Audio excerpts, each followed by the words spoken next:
यदा यदा हि धर्मस्य ग्लानिर्भवति भारत अभ्युत्थानम् अधर्मस्य तदात्मानं सृजाम्यहम् परित्राणाय साधूनां विनाशाय च दुष्कृतां धर्म संस्थापनार्थाय संभवामि युगे युगे।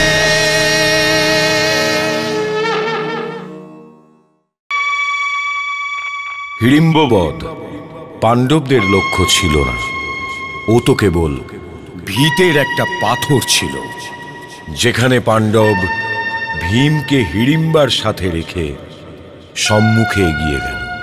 কিন্তু হস্তিনাপুর তো নিজের সমস্যাগুলোর বন্ধনে বাঁধা ওখানেই দাঁড়িয়ে আছে যেখানে দাঁড়িয়ে ছিল।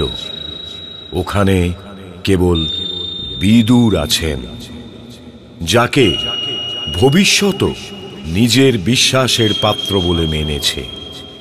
এই জন্যই ওনার কাঁধের ওপর যে বোঝা আছে সেটা ভীষণই ভারী। জ্যেষ্ঠ ততশ্রী, আপনি প্রণাম।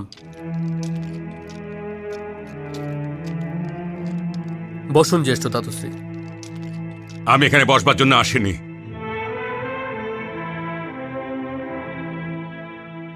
প্রণাম জ্যেষ্ঠ ততশ্রী। সৌভাগ্যবতী হ। তুমি নিজের স্বামীকে একটু জিজ্ঞাসা করো, ও আমায় কেন বলছে না যে কুলবধূ কুন্তী আর আমার প্রিয় পাণ্ডবেরা কোথায় আছে। এটা তো আপনি নিজেই আমায় জিজ্ঞেস করতে পারতেন জ্যেষ্ঠ ততশ্রী। জিজ্ঞাসা তো অবশ্যই করতে পারি, কিন্তু তুমি তো বলতে চাইছো না। আমি শুনতে শুনতে বিরক্ত হয়ে গেছি যে ওরা যেখানেই আছে সুরক্ষিত আছে। আমি এটা জানতে চাইছি যে ওরা কোথায়। আর তুমি আমার সাথে রাজনীতির ভাষা বলা বন্ধ করো। রাজনীতি স্বয়ং আমি তোমাকে শিখিয়েছি। কিন্তু আপনি আদর্শ রাজনীতি শিখিয়েছিলেন জ্যেষ্ঠ ততশ্রী। আর এই যুগ আদর্শের যুগই নয়। আদর্শের রক্ষার জন্য তো অনেক কিছুই করতে হয়। আপনি যে রাজনীতি শিখিয়েছিলেন তার মধ্যে লাক্ষাগৃহের কোনো অধ্যায়ই ছিল না।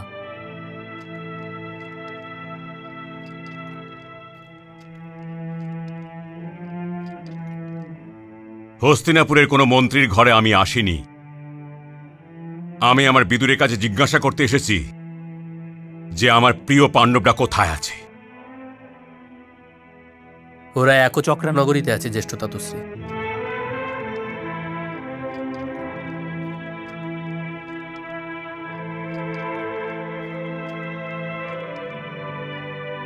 যদি তোমাকে আমি এটা বলি যে আমাকে একচক্রা নগরী যাবার ব্যবস্থা করে দাও, তাহলে? মন্ত্রী বিদুর তো এখনই ব্যবস্থা করে দেবে জ্যেষ্ঠ ততশ্রী, কিন্তু পুত্র বিদুর এটার বিরোধিতাও করবে। যদি এ কথা কেউ জেনে যায় যে ওরা কোথায় আছে, তাহলে আমার সমস্ত চিন্তাধারা বিফলে যাবে জ্যেষ্ঠ ততশ্রী। তাহলে তুমি কথা দাও যে এখন থেকে ওদের প্রতি মুহূর্তের সংবাদ আমায় দিতে থাকবে। যথাজ্ঞা জ্যেষ্ঠ ততশ্রী। একচক্রা নগরীতে ওরা করছে কি?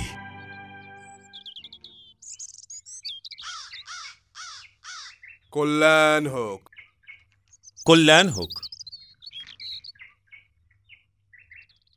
কল্যাণ হোক, কল্যাণ হোক, কল্যাণ হোক, কল্যাণ হোক, কল্যাণ হোক, কল্যাণ হোক, কল্যাণ হোক, কল্যাণ হোক, কল্যাণ হোক, কল্যাণ হোক।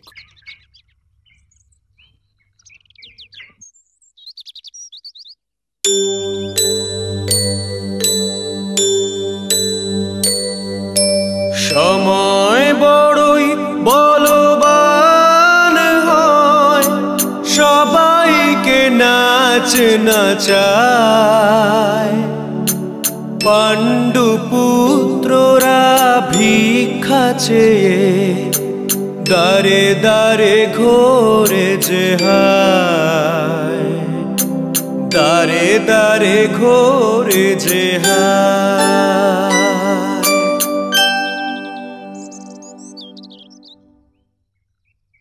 কল্যাণ হোক তোমার।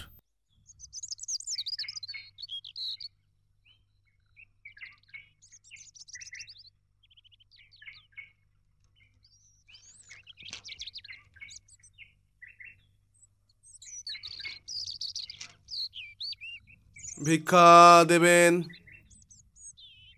ভিক্ষা দেবেন।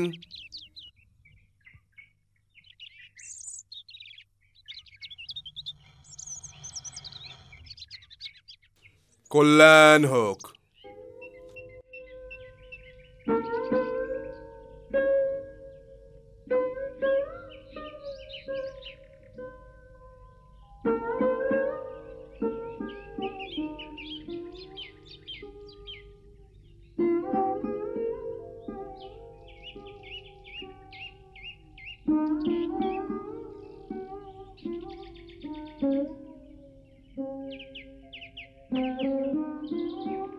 এই সময় কি এত ভাবছেন দেবী? অনেক দিন পর তোমার ঘরে একটু সুখ শান্তি পেয়েছি, তাই একটু অতীতের দিকে চলে গিয়েছিলাম। জেঠিমা জেঠিমা, সুখ শান্তি কাকে বলে? এটা একরকম মিষ্টি বৎস। জেঠিমা, আমাকেও মিষ্টি খাওয়ান না জেঠিমা। সেই মিষ্টি তো তোমার কাছেই আছে। কোথায়?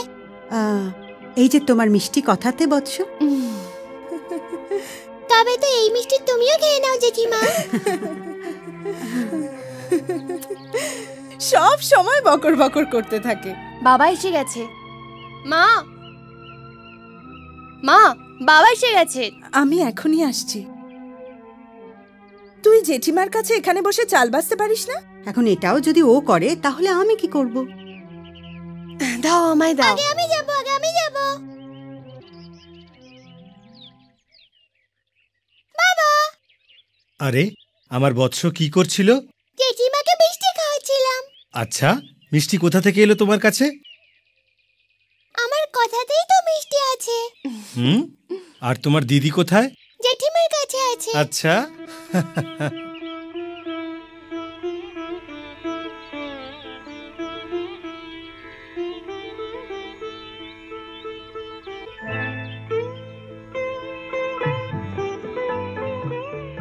প্রণাম মাতা, আমরা ভিক্ষা নিয়ে এসে গেছি। নিজেদের মধ্যে ভাগ করে নাও পুত্র। মাতাশ্রী সবসময় এই কথা বলেন যে নিজেদের মধ্যে ভাগ করে নাও, কিন্তু মেজ দাদা এখানে না থাকার কারণে খাওয়া দাওয়ার বস্তু ভাগ করাটাই একদম রসহীন মনে হচ্ছে। ওখানে খাওয়ার কোনো কষ্ট হবে না সহদেব। যদি হতো তাহলে মেজ ভ্রাতা কবেই চলে আসতেন, কিন্তু অনেক দিন কেটে গিয়েছে ভ্রাতাশ্রী, এতদিনে চলে আসা উচিত ছিল। বৌদি পেট ভরে খাওয়াচ্ছেন নিশ্চয়ই। তুমি তো শুধু ওর ব্যাপারেই বলতে থাকো সহদেব। যদি উনি আমায় এতটা ভালো না বাসতেন ভ্রাতাশ্রী, তাহলে আমি এভাবে বলতাম না।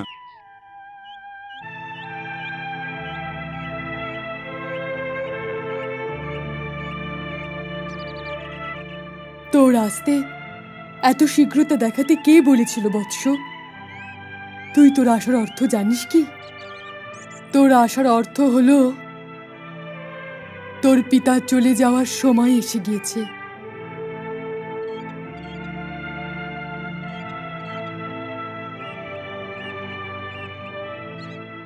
এখন মা আর পুত্রের মধ্যে কি কথাবার্তা চলছে শুনি? আমি ওকে এটা বলছিলাম, আর্যপুত্রের চলে যাওয়ার সময় এসে গিয়েছে। হ্যাঁ, এবার তো যেতেই হবে। আপনি আপনার পুত্রকে সাথে নিয়ে যাবেন না তো? এই পুত্র যতটা না আমার, তার চেয়ে অনেক বেশি তোমার, হিড়িম্বা। পুত্রর ওপর মাতার অধিকারই বেশি হওয়া উচিত। ওর জন্মের যন্ত্রণা মাই সহ্য করে থাকে। আপনি পুরুষ হওয়া সত্ত্বেও এই কথা বলছেন? হ্যাঁ, আর আমি এই জন্যই বলেছি যে আমি মায়ের কোল কখনো দেখেছি, আর আমি ওই মায়ের কোল খুবই কাছ থেকে দেখেছি।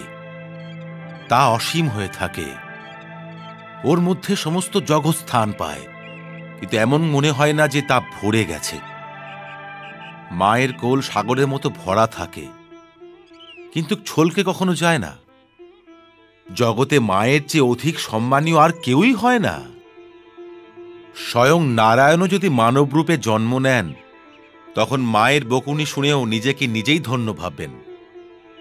হিড়িম্বা বাচ্চার জন্য মায়ের কোল অবশ্যই প্রয়োজন হয়, যেমন চারাগাছের জন্য ভূমির প্রয়োজন হয়ে থাকে।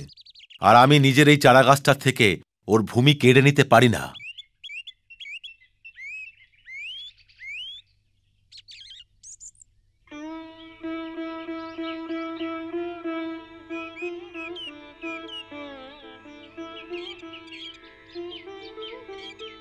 মাতাশ্রী! ভীম, ভীম, প্রণাম মাতাশ্রী। দীর্ঘজীবী হও।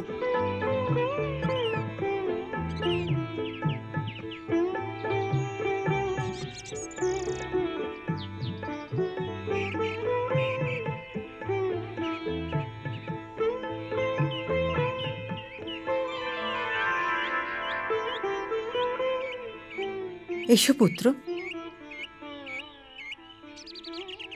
প্রণাম মেজভ্রাতা। প্রণাম প্রণাম ভ্রাতাশ্রী। প্রণাম।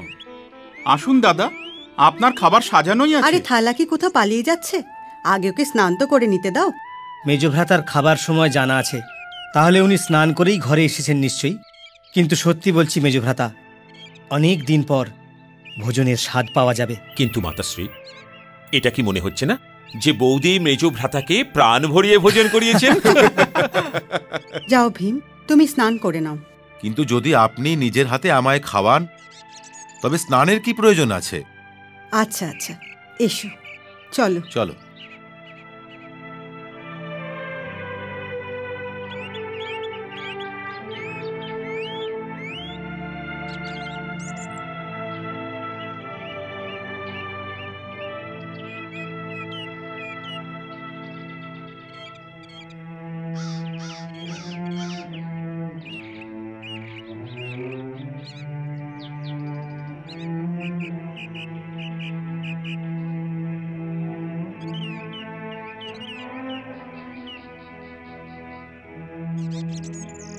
কি হয়েছে? এত চিন্তিত কেন তুমি? ঘরের ভিতরে চলো।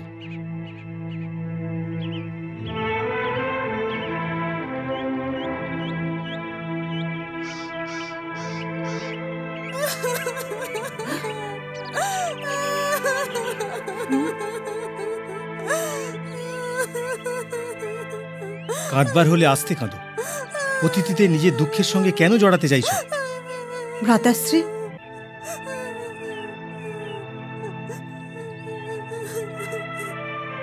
এই ভাগ্যবতীর এটাই তো বড় দোষ, একটু কষ্ট পেলেই কাঁদতে আরম্ভ করে দেয়।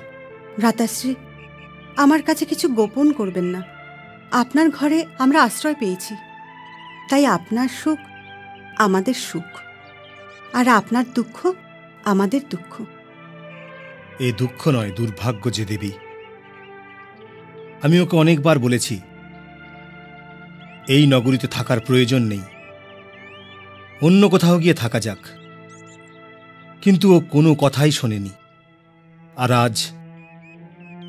আজ সেটাই হয়ে গেল, যেটা আমার ভয় ছিল।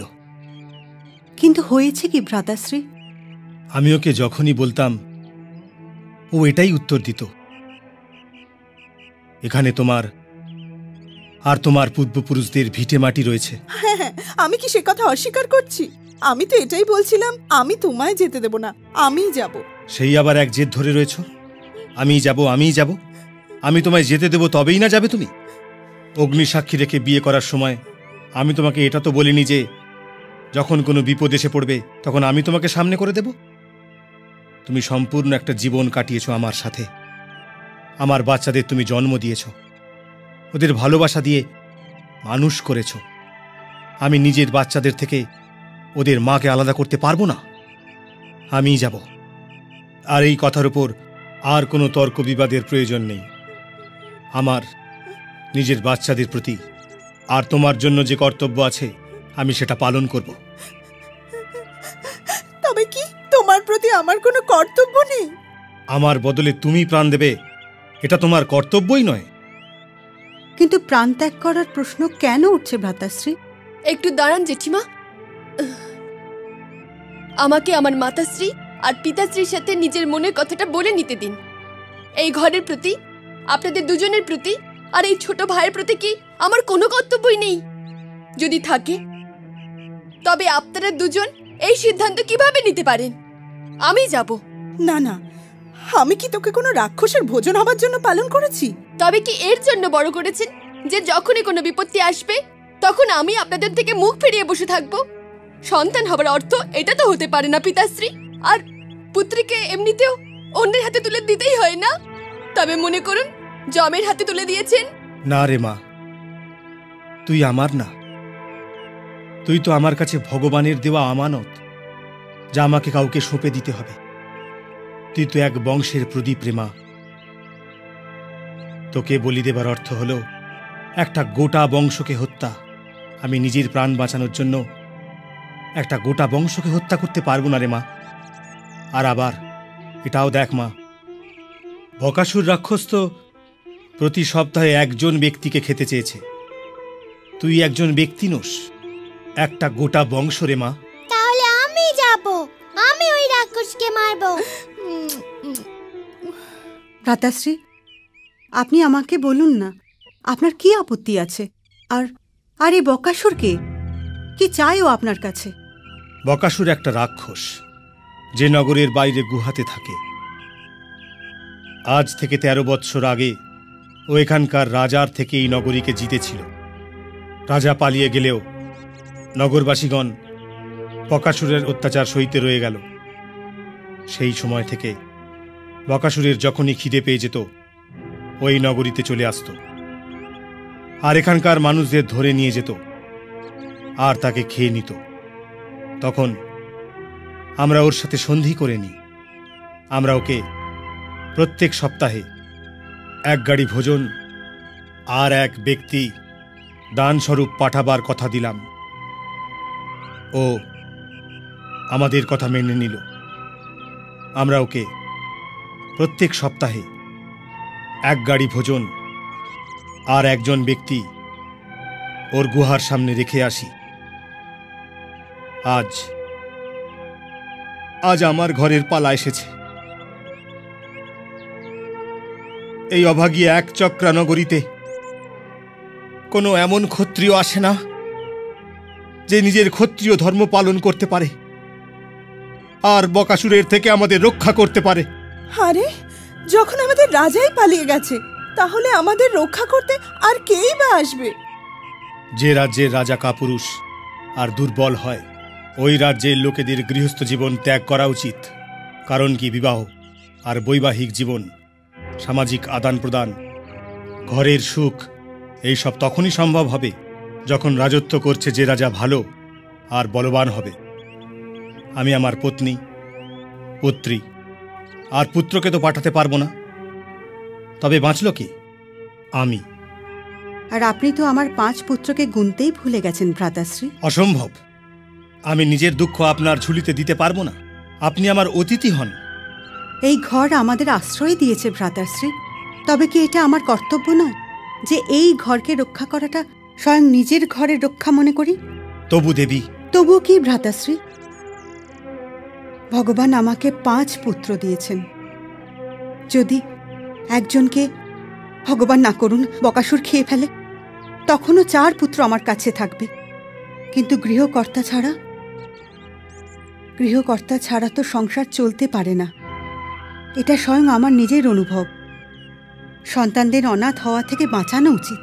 সন্তানরা অনাথ হয়ে গেলে মা আর সন্তানদের খারাপ সময়ের মুখোমুখি পড়তে হবেই। এই জন্য এদের সকলের বাঁচার জন্য আপনার জীবিত থাকার প্রয়োজন আছে। তাই কাল খাবারের গাড়ি নিয়ে আমার এক পুত্র যাবে। এক চক্রা নগরীতে কুন্তির এই সিদ্ধান্ত ভীষণই গুরুত্বপূর্ণ ছিল যে বকাসুর রাক্ষসের কাছে খাবার ঝুড়ি নিয়ে ব্রাহ্মণের জায়গায় স্বয়ং এক কুন্তি পুত্র যাবে।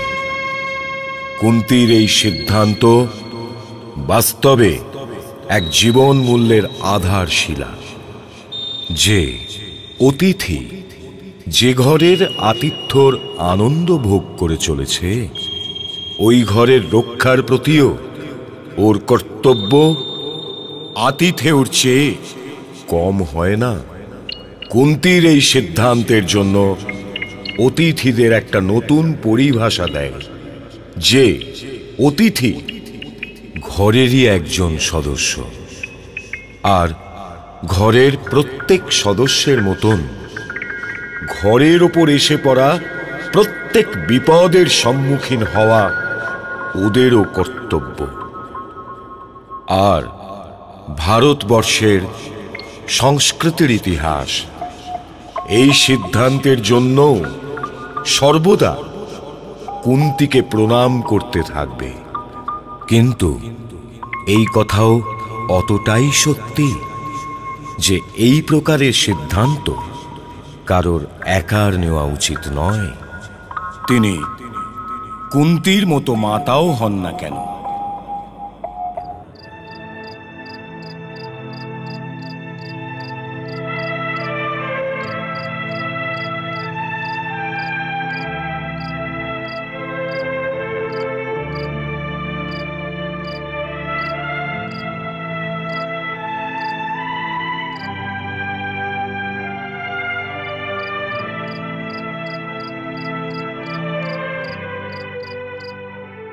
যুধিষ্ঠির, তুমি কি এত চিন্তা করছো পুত্র? এই ঘরের অতিথি হবার কারণে কি আমার এটা কর্তব্য হয় না যে এদের সংকটকে আমার সংকট ভাবি? আর ক্ষত্রিয় হওয়ার জন্য কি আমার পুত্রদের এটা কর্তব্য হয় না যে সমাজের ওপর আসা সংকটের সাথে যুদ্ধ করে আর সংকট থেকে মুক্ত হবার জন্য সমাজকে সাহায্য করে? এই কথা নয় মাতাশ্রী, আপনার দুটো যুক্তি ঠিক আছে।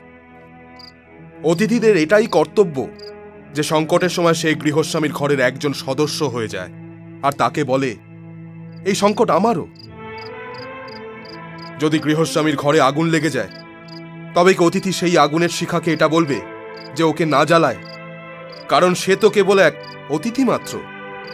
আর আগুন কি তার এই নিবেদন মেনে নেবে? যদি না হয় তবে আপনি যে সিদ্ধান্ত নিয়েছেন আপনার ওই সিদ্ধান্ত নেওয়াই উচিত। ক্ষত্রিয়দের বিষয়েও আপনার যুক্তি 100% ঠিক। সে ক্ষত্রিয়ই নয় মাতাশ্রী যে তার নিজের গৃহস্বামীকে ঢাল বানিয়ে নিয়ে সংকটের দিক থেকে মুখ ফিরিয়ে নেয়। তবে তুমি এখন কি ভাবছো? আমি এটাই ভাবছি মাতাশ্রী যে এই কাজে সৌভাগ্য তো আপনার জ্যেষ্ঠ পুত্রেরই পাওয়া উচিত ছিল। আমি নিজে থাকাকালীন অন্য কোন অনুজকে বিপত্তির মধ্যে কি করে পাঠাতে পারি? এই জন্য ওই রাক্ষসের ভোজন নিয়ে তো আমার যাওয়া উচিত। কিন্তু আপনার তো এই সংকটের মুহূর্তে আপনার জ্যেষ্ঠ পুত্রকে মনেই পড়েনি। আপনার মমতাকে প্রণাম করছি, কিন্তু এই সংশয় তো থেকেই যাবে যে সংকটের সময়ও আপনার প্রিয় ভীমকে মনে পড়েছে। আর আপনি মনে মনে এটাও ভেবে নিলেন যে আপনার সিদ্ধান্তের জন্য আমার মনে দুঃখ হবে না। আমার তোমাকে বলিদান দেবার কোনো অধিকার নেই পুত্র, কারণ তুমি আমার কেবল পুত্রই নও, তুমি তো হস্তিনাপুরের যুবরাজ কুমারও হও। তুমি আমার কাছে হস্তিনাপুরের আমানত যুধিষ্ঠির। আমি নিজের 4 জন পুত্রের বলিদান দিয়েও তোমাকে বাঁচিয়ে রাখব, যাতে আমাকে হস্তিনাপুরের কাছে লজ্জিত না হতে হয়। তবে তো এই সৌভাগ্য আমার হওয়া উচিত মাতাশ্রী, কারণ আমি ভাইদের মধ্যে সবচেয়ে ছোট। প্রিয় অনুজ, এটা তুমি কি কথা বলছো? যে ঘরে তোমার বড় ভ্রাতারা রয়েছেন ওই ঘরে তোমার এটা ভাবার অধিকারই নেই। আর তাছাড়া তোমার আর নকুলে তো যাওয়ার কোনো প্রশ্নই উঠছে না। বকাসুরের খাবার বোঝাই গাড়ি নিয়ে হয় আমি যাব, না হয় ভ্রাতা ভীম। তুমি নয় প্রিয় অনুজ, তুমি নয়। মাতাশ্রীর সিদ্ধান্ত আর আমার মধ্যে তুমি কোত্থেকে এসে পড়লে? যখন মাতাশ্রী বলে দিয়েছেন ভীম যাবে, তখন ভীমই যাবে। মাতাশ্রী, আপনি আমার প্রশ্নের উত্তর দিলেন না। বকাসুরের খাবার বোঝাই গাড়ি নিয়ে আমি কেন যেতে পারবো না মাতাশ্রী? যদি আজ্ঞা হয় তবে আমি কিছু নিবেদন করি। আমি এই পরিবারের কেবল দ্বিতীয় পুত্রই হই না ভ্রাতাশ্রী। যেমন আপনি কেবল জ্যেষ্ঠ পুত্রই নন, আমি আমার ভাইদের কাছে ঋণীও বটে। ঋণী? ঋণী কিভাবে ভীম? যখন থেকে খেতে শিখেছি, আমি আমার সব ভাইদের ভাগের অর্ধেক খাবার এতদিন ধরে খেয়ে আসছি। যদি এই ঘরের অর্ধেক ভোজনের ওপর আমার অধিকার থাকে, তবে এই ঘরের অর্ধেক সংকট আমার নয় কি? আর অর্ধেক সংকট আমার অন্যান্য ভাইদের। আপনাদের কারুর কাছে যদি আমার এই কথা জবাব থেকে থাকে, তবে আমাকে তার উত্তর দিন। এখন আমাকে বড় দুঃখের সঙ্গে এই কথা বলতে হচ্ছে যে আমার প্রিয় ভাইরা এটা ভেবেই নিয়েছে যে ভীম সেখানে যেতে না যেতে এই বকাসুরটাকে ধরে চিবোতে শুরু করবে। এটা কি অসম্ভব নয় মাতাশ্রী, বলুন? আর ভ্রাতাশ্রী, ভীমের পেট তো আর ভিক্ষে করে খেয়ে ভরতে পারে না। আর বকাসুরের জন্য তো 30 মণ খিচুড়ি বানানো হয়। আপনি আমার পেট তো ভরতে দিন। ঠিক আছে ভীম, তুমি যাও আর বিজয়ী হয়ে ফিরে এসো।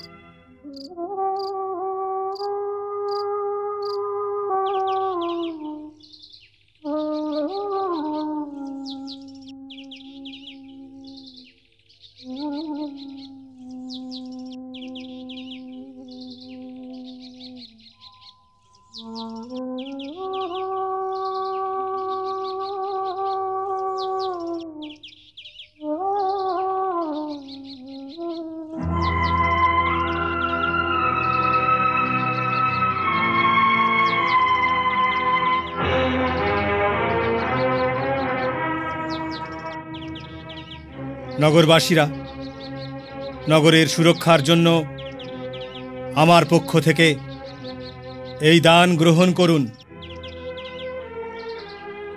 অনেক অনেক ধন্যবাদ।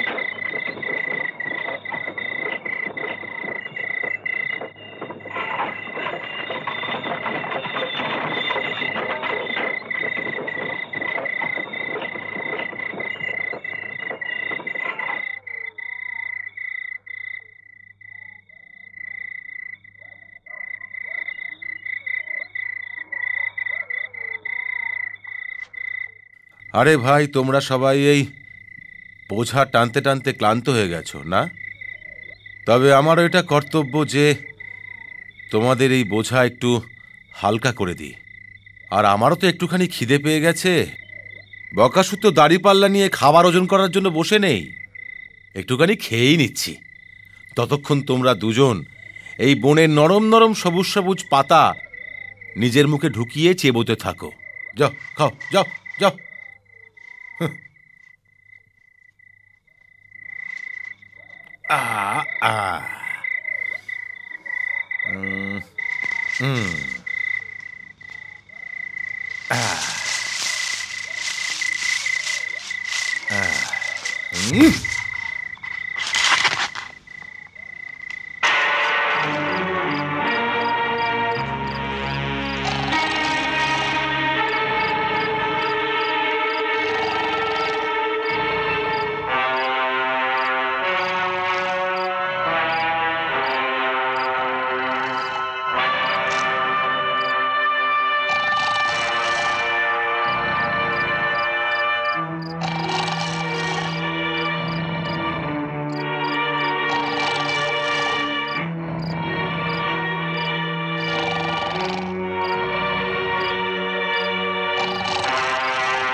এখনো পর্যন্ত আমার খাবার আসেনি। আমি সবাইকে খেয়ে নেব।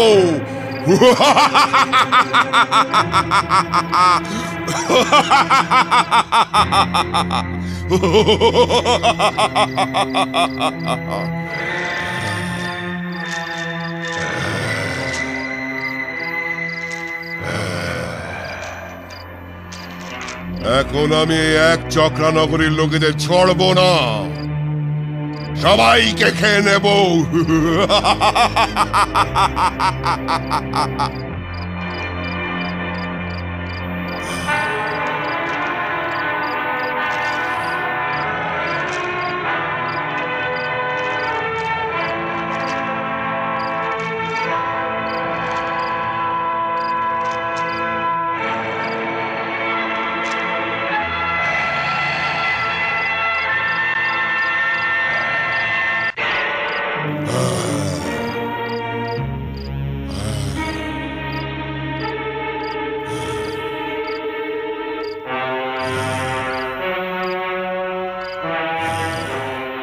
এই ছোকরা, তুই কে রে, যে এইভাবে বসে বকাসুরের খাবার খেয়েই চলেছিস? আরে দাঁড়াও ভাই, দাঁড়াও, আমাকে একটু মূলো খেয়ে নিতে দাও। এমন সুস্বাদু মূলো আমি কখনো খাইনি। তোকে দেখেও সুস্বাদু মনে হচ্ছে। মনে হচ্ছে তোর হাড় করে অনেক মজ্জা ভরা আছে।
মিত্র, এই রাত্রের সময় এই রাস্তা দিয়ে না এলেই ভালো হতো।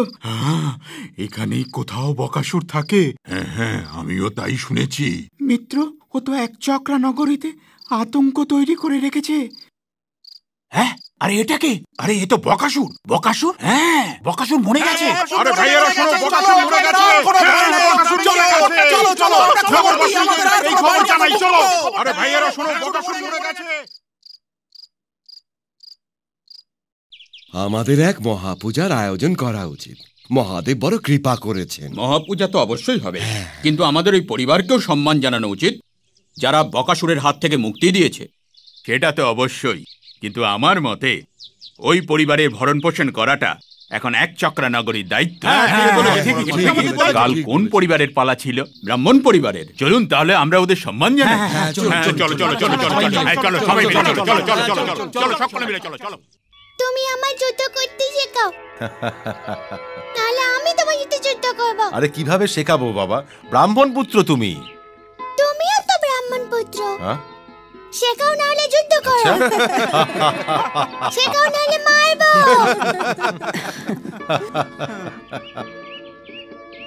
না বৎস, ও তোমার সাথে যুদ্ধ করতে পারবে না। কেন? কারণ তুমি ওকে হারিয়ে দেবে। তুমি তো বকাসুরের থেকেও বেশি বলবান। হ্যাঁ পুত্র, তুমি তো মানুষ, তুমি সবচেয়ে বেশি বলবান। মানুষ তো ধরিত্রীর ওপর স্বয়ং নারায়ণের শক্তি প্রতিনিধি হয়ে থাকে, তবে শক্তিতে ওর চেয়ে বেশি আর কে হতে পারে? কিন্তু তুমি এই শক্তির অপব্যবহার করবে না। বকাসুরকে মেরে ওরা কোথায়? ওনাদের সাথে আমরা দেখা করতে চাই। আমরা সবাই দেখা করি ওদের সাথে, সকলের সাথে। অনেক ওনাদের কাছে অনেক উপকার করেছে তো না ওনারা। মনে হচ্ছে ওই লোকজনেরা এদিকেই আসছে। বাবা বাবা, সবাই এদিকে আসছে। আচ্ছা, আমি গিয়ে দেখছি।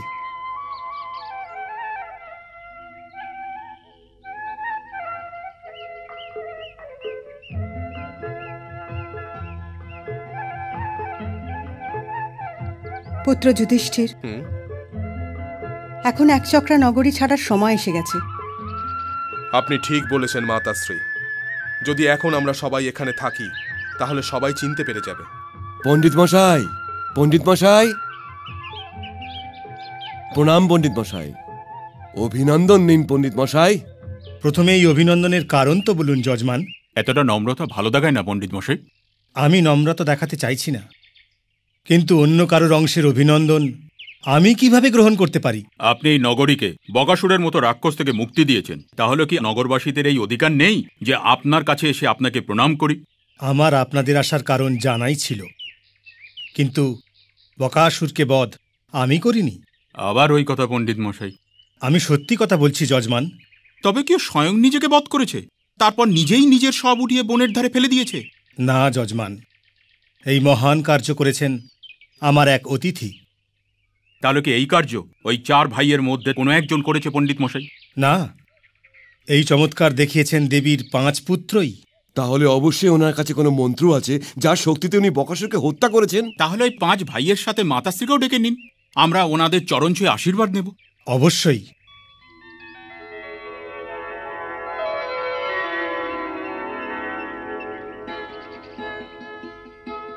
ভাগ্যবতী আসছি। ভাগ্যবতী, বলুন। ওই দেবী আর ওনার 5 জন পুত্রকে তো ডাকো। পুরো এক চক্র নগরী ওনাদের অভিনন্দন জানাতে এসেছে। ওরা তো চলে গেছেন। চলে গিয়েছেন? কোথায়? অনেক জিজ্ঞেসের পরেও বললেন না। তারপর যখন আরো জিজ্ঞেস করলাম তখন বললেন বকাসুর বধ আমাদের জীবনের উদ্দেশ্য নয়।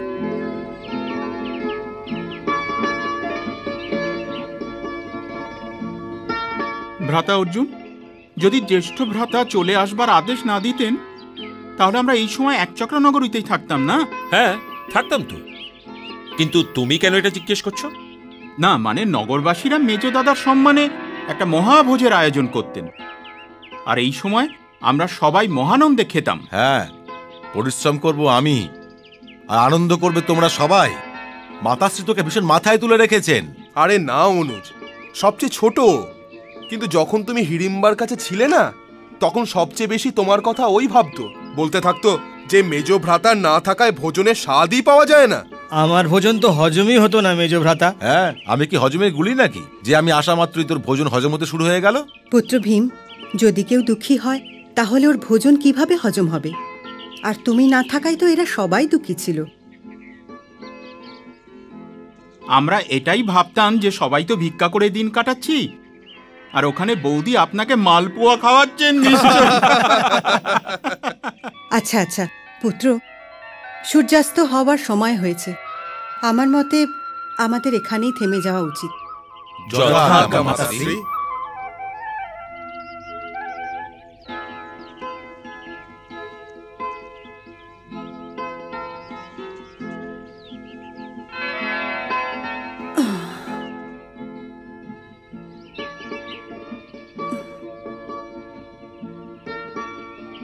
পুত্র নকুল, একটু শুকনো কাঠ কুড়িয়ে আনো, যাতে ভোজনের ব্যবস্থা করতে পারি। এখনই আনছি মাতাশ্রী।